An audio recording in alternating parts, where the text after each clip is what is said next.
Menstruation में क्या क्या होता है वो समझ में आया। सबसे पहले आप लोग पढ़े होंगे एक वृत्त भी होता है, ऐसे नहीं? वृत्त भी एक प्रकार का होता है, वृत्त भी होता है।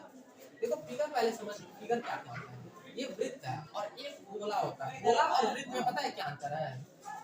ये एक वृत्त है, क्या है? ऐसा वृत्त है, और एक ये क्या है? गोला है। इन दोनों में अंतर क्या है? देखो गोला है ना जो, ये 3D डायग्राम है, 3D है, और ये जो वृत्त है ना वो 2D है। वृत्त का मतलब है किसी प्लेन में एक सर्कल खींचे तो उसे क्या बोलेंगे? वृत्त बोलेंगे। और गोला का मतलब क्या होता है? गेंद की तरह, जैसे गेंद हो गया, वो देखते हो 3D में चारों तरफ से गोल है, तो उसे हम बोलते हैं 3D डायग्राम। समझ गए बात को? तो एक वृत्त होता है और एक गोला होता है। समझ गए बात को? ऐसे ही बहुत सारा डायग्राम होता है। एक हमारा क्या होता है? शंकु भी होता है, शंकु जिसमें पॉपकॉर्न वगैरह खाते हैं लोग, वो वाला शंकु। ठीक है, एक बेलन होता है, क्या होता है? बेलन। इस तरीके से कई सारा डायग्राम होता है। डायग्राम आता है तो उसको हम बताते जाएंगे, ठीक है? कोई दिक्कत वाली बात नहीं। देखो इसका वृत्त का पूछता है, वृत्त का में दो चीज होता है। एक हमारा रेडियस होता है, इसको आर बोलते हैं। इसमें भी एक रेडियस होगा, इसमें भी क्या होगा? रेडियस होगा। अच्छा देखो नीचे सर्किल बन रहा है, इसमें भी एक प्रकार का क्या होगा? रेडियस होगा। अच्छा इसमें भी देखो नीचे सर्किल बन रहा है तो ये भी रेडियस होगा, और ये भी ऊपर भी बन रहा है तो ये भी रेडियस होगा। आर मतलब रेडियस, त्रिज्या, है कि? और त्रिज्या को पता है व्यास की आधी होती है, यानी कि व्यास जो होता है आधा, व्यास का आधा होता है क्या? त्रिज्या। व्यास क्या होता है? व्यास मतलब डायमीटर जिसको बोलते हैं। डायमीटर यानी कि त्रिज्या को पूरा ऐसे बढ़ा देते हैं, हमारा क्या हो जाएगा? डायमीटर हो जाएगा, पूरा यहाँ से यहाँ तक डायमीटर हो जाएगा। हिंदी में क्या बोलते हैं? डायमीटर मतलब व्यास होता है, व्यास पता है तुमको? ये तो देखो व्यास बराबर d बराबर पता है क्या होता है? 2r होता है, यानी कि r का देखो दो गुना है, देखो इधर भी r है और इधर भी r है, और दोनों को मिला के एगो d है, 2r नहीं हो जाएगा? कोई दिक्कत? सेम ऐसे सब में समझ सकते हो, कोई दिक्कत नहीं। अब देखो वृत्त के बारे में पूछता है कि वृत्त का सबसे पहले पूछता है कि वृत्त का पूछता है कि क्या बताइए? क्षेत्रफल बताइए। क्या बताइए? क्षेत्रफल बताना है। तो क्षेत्रफल क्या होता है? पाई आर स्क्वायर, ये हमारा क्षेत्रफल का फॉर्मूला होता है। क्या होता है? क्षेत्रफल। ऐसे ही आपसे पूछता है कि उसका परिधि बताइए।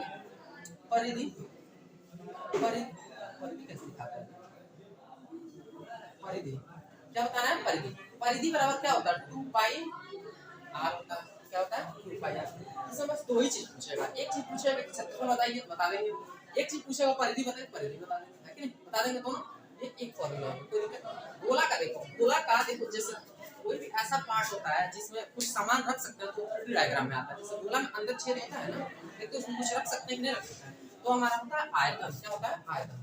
आयतन को वॉल्यूम भी बोल सकते हो, इंग्लिश में उसको वॉल्यूम बोलते हैं। आयतन यानी कि वॉल्यूम। वॉल्यूम बराबर फॉर्मूला होता है, याद रखना पड़ेगा, 4/3 पाई आर। इसका फॉर्मूला होता है, इसका फॉर्मूला।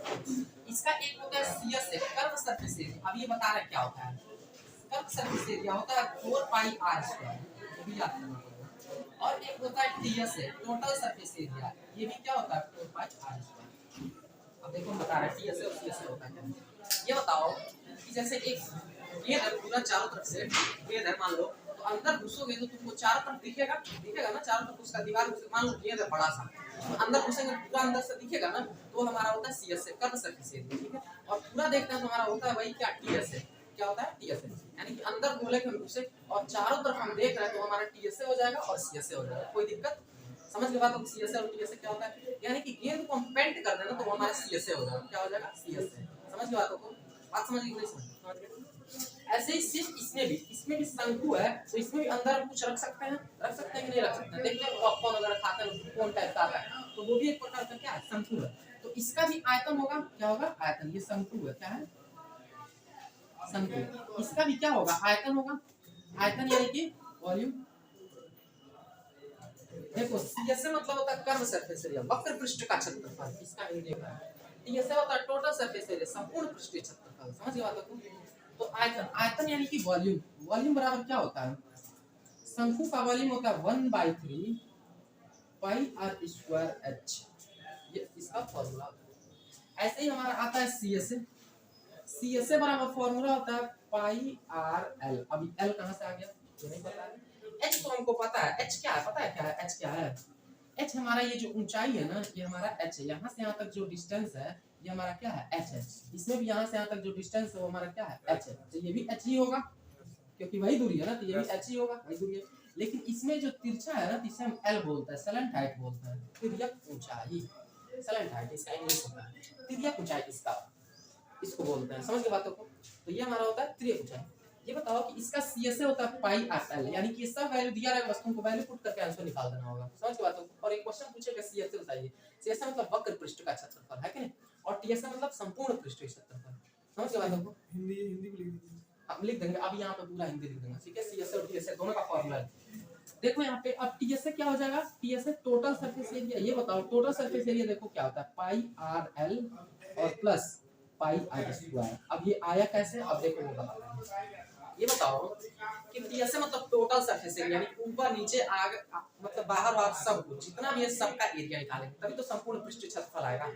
यानी कि शंकु में हम घुस जाए अंदर और पूरे दीवार को पेंट कर दें तो हमारा क्या हो जाएगा, TSA हो जाएगा। क्या हो जाएगा, TSA, यानी कि संपूर्ण पृष्ठ क्षेत्रफल होगा, ठीक है। लेकिन वही अगर बात बोला है कि शंकु में कि हम दीवार को तो पेंट कर रहे हैं, लेकिन ये नीचे वाला पार्ट है इसको नहीं पेंट करना है, तो हमारा क्या हो जाएगा, CSA हो जाता है, कर्व सरफेस, वक्र पृष्ठ का।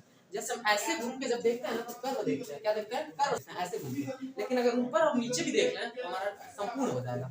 ऐसे तो हम कर्व घूम रहे हैं, लेकिन अगर ऊपर भी और नीचे भी घूम लिए हमारा टोटल हो जाएगा, संपूर्ण हो जाएगा। बात समझ रहे बात को? तो ये हमारा टोटल सरफेस एरिया। संपूर्ण पृष्ठ क्षेत्रफल क्या होता है, देखो CSA तो हमारा था, ये तो घूम ही रहे थे तो ये तो आएगा ही आएगा।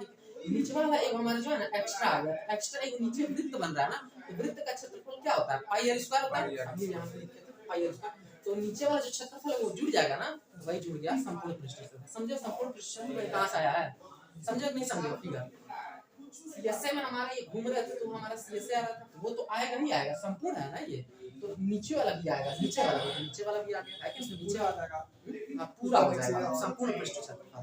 तो ये संपूर्ण पृष्ठ क्षेत्रफल, अब देखो इसमें कुछ कॉमन दिख रहा है। कॉमन क्या है, पाई और आर कॉमन है, दिख रहा है ना। यहाँ से बचेगा L और प्लस में R। ये फाइनल फार्मूला होता है TSA का, याद कर लेंगे। एक और फार्मूला होता है, जैसे कभी पूछ देता है तो L स्क्वायर बराबर क्या होता है, R square plus H square, R square plus का H स्क्वायर। ये फार्मूला होता है L निकालने का।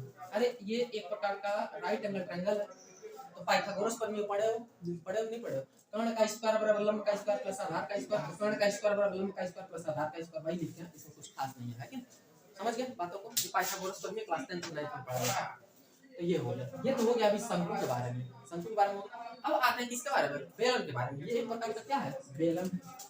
बेलन तो जानते होंगे, कभी ना कभी तो खाए होंगे बेलन से, नहीं खाया होगा? बेलन में यही सेम चीज सब कुछ फिर इसमें भी पूछता है। इसमें बेलन में क्या होगा, अब बताओ। बेलन में आयतन बराबर क्या हो जाएगा, आयतन बराबर होता है पाई आर स्क्वायर एच। ये आयतन का सिंपल सा फॉर्मूला है। एच भी आपको पता है, आर भी पता है, पाई तो कांस्टेंट है आपको पता है। ये पाई का मान 22 के साथ आयतन होगा। इसमें भी CSA आएगा, CSA कर्व सरफेस एरिया। अच्छा बताओ कर्व सरफेस एरिया यानी कि ये जो घूम रहा है वही वाला आएगा ना, वही वाला आएगा। और TSA में क्या आएगा, टोटल सरफेस एरिया आएगा। तो इसका CSA होता है ना 2 पाई आर एच होता है, 2 पाई आर एच होता है।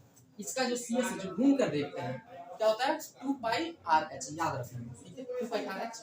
अच्छा संपूर्ण पृष्ठ क्षेत्रफल में क्या होगा, ये तो घूमेंगे तो वो तो आएगा ही आएगा, लेकिन ऊपर एगो सर्किल बन रहा है, एगो नीचे सर्किल होती है, दोनों जुड़ेगा ना, दोनों सर्किल का क्षेत्रफल जोड़ेंगे, यानी कि ये तो आएगा ही आएगा, 2 पाई आर एच तो आएगा ही आएगा, और प्लस ऊपर एगो सर्किल और एक नीचे सर्किल, दोनों का एरिया भी आएगा 2 पाई आर स्क्वायर।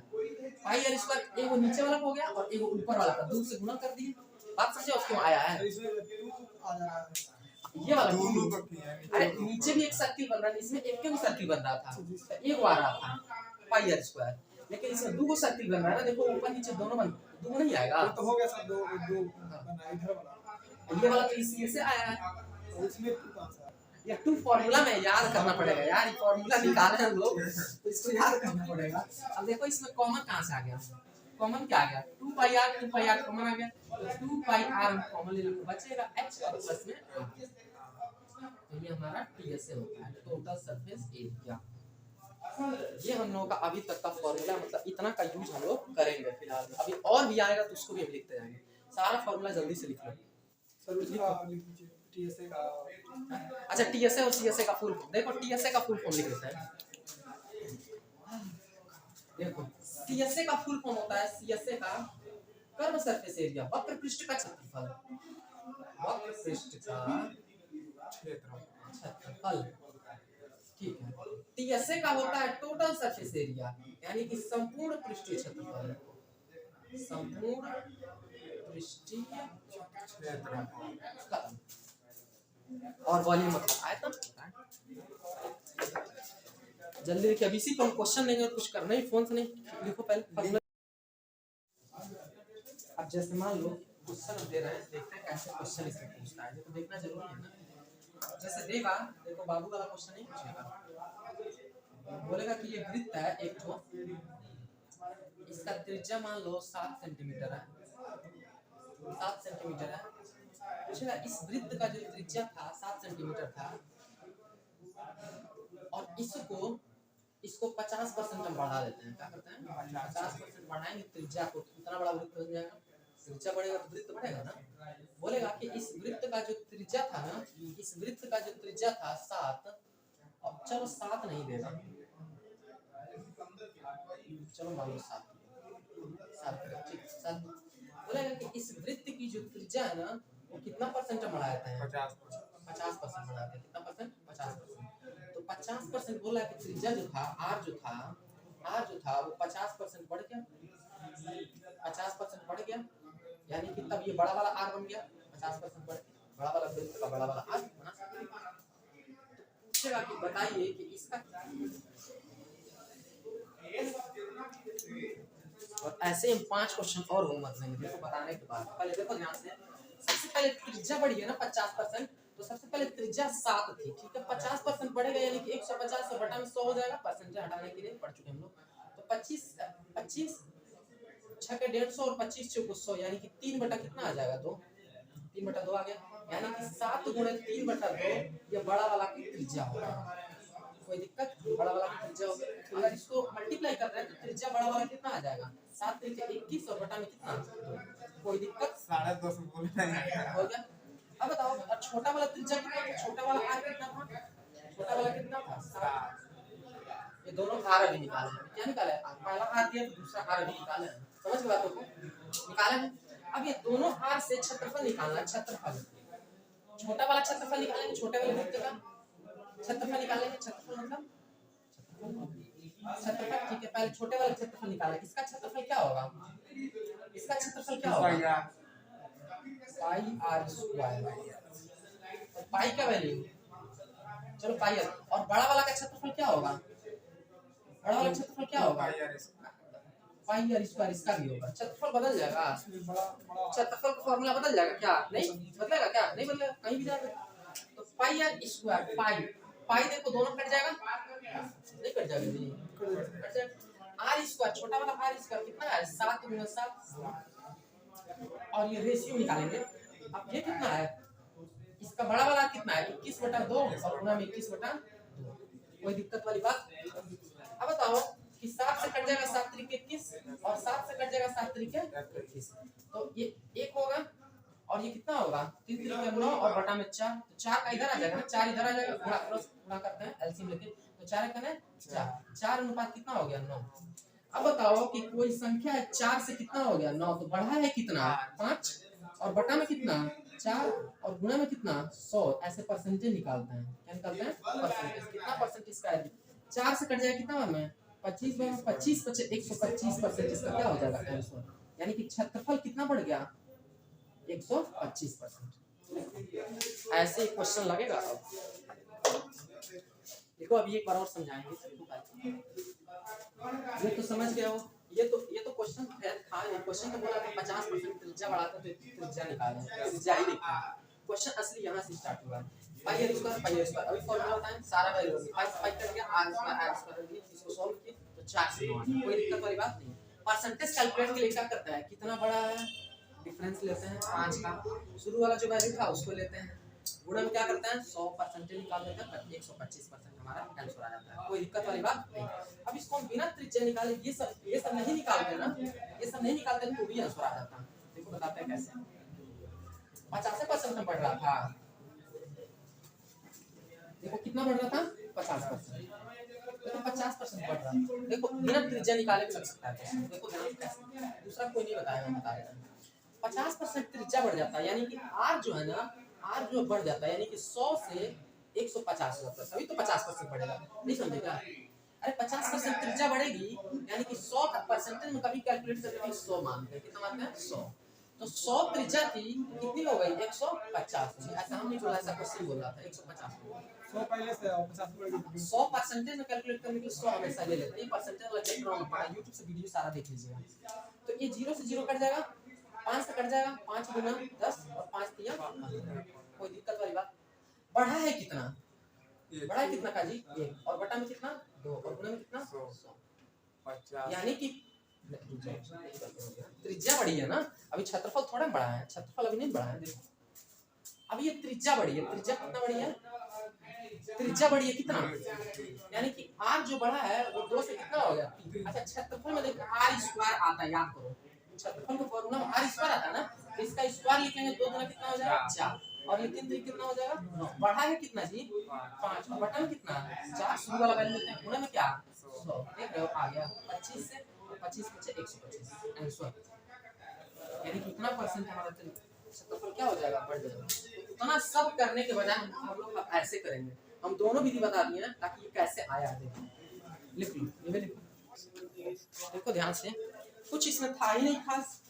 सबसे पहले देखो हमको पता है कि दोनों का आयतन निकालना, आयतन निकालना, तो गोले का आयतन का फॉर्मूला सबसे पहले लिख लेंगे, वॉल्यूम का फॉर्मूला 4/3 पाई आर, लिख लेंगे, कोई दिक्कत वाली बात नहीं है, यही होता है, यही इसमें भी लगेगा, यही इसमें भी लगेगा, कोई दिक्कत है नहीं, कोई दिक्कत नहीं है। देखो ध्यान से, पहले त्रिज्या निकालना है ना कितना बड़ा, क्योंकि त्रिज्या ही तो बड़ा है 25%, तो सबसे पहले त्रिज्या निकालते हैं कितना बड़ा, त्रिज्या कितना बड़ा, त्रिज्या बड़ा है, त्रिज्या 14 था, और 14 में कितना बढ़ गया जी, बड़ा वाला r निकालने के लिए 14 में कितना बढ़ गया 25%, यानी कि 125, और बटा में क्या हो गया 100, परसेंटेज निकालने के लिए 100 से कर देना है, 25 से कट जाएगा 25 25 25 25 चौको 100, 2 से कट जाएगा 2 गुना 4, 2 से 14, 7 पचे 35, r का वैल्यू कितना आ गया 7 पचे 35, और बटा में कितना 2, ये तो बड़ा वाला r निकाला, छोटा वाला r तो दिया ही था, छोटा वाला r क्वेश्चन में दिया है 14 दिया रहेगा, 14 दिया रहेगा, कोई दिक्कत वाली बात। अब पूछ रहा है कि इसका आयतन बताइए, तो आयतन बराबर क्या होता है वॉल्यूम, पहले छोटे वाले का वॉल्यूम लिखेंगे, फिर बड़ा वाला का वॉल्यूम लिखेंगे, और रेशियो से कैलकुलेट कर देंगे, कैसे कैलकुलेट कर देंगे रेशियो। वॉल्यूम का फार्मूला बता दो क्या होता है 4/3 पाई r क्यूब, देखो लिखे हो ऊपर, और इसमें भी क्या होगा 4/3 पाई r क्यूब, लेकिन अब की वाला बड़ा वाला r नहीं लगा, बड़ा वाला r। अब देखो ये दोनों कट नहीं जाएगा, सेम सेम है तो कांस्टेंट है, कट जाएगा r क्यूब, r का वैल्यू छोटा वाला r कितना था, मान लीजिए वो भी बड़ा r रहा था तो सब खत्म हो गया, गुणा 14 हो गया, ये 14 14 आ गया, छोटा वाला था, तो बड़ा वाला कितना था 35/2, यानी कि 35/2 गुणा 35/2 और गुणा 35/2, कोई दिक्कत है लिख दिए, बस लिख दिए, जो पूछ रहा था लिख दिए, खत्म हो गया, 7 से कट गया, 7 गुना 14 7 पचे 35, 7 गुना 14 7 पचे 35, 7 गुना 14 7 पचे 35, कोई दिक्कत है, 2 गुना 4 गुना 8, और देखिए आगे 5 25 25 125, और बटा में कितना 2 गुना 4 गुना 8, अब 8 से गुना होगा ना, 8 टाइम 64 और 125 आ गया, कोई दिक्कत है, यानी कि 64 से कितना हो रहा है 125, बढ़ रहा है कितना जी, घटाएंगे तभी पता चलेगा कितना बढ़ रहा है, 15 में से 4 51 बढ़ रहा है, और ये 51 कैसे क्या बढ़ रहा है यार, 61 बढ़ रहा है, 61 बढ़ रहा है, और 61 बढ़ कितने पर आ 64 पे ना, 64 पे, और गुणा में कितना 100, 4 से कट जाएगा 25 बार में, और 4 से कट जाएगा 16 बार में, 16 अब ये 25 में 1 का 25 से करें 25, और 25 से 150 और 152 और बटा में कितना परसेंट हमारा क्या हो जाएगा 100,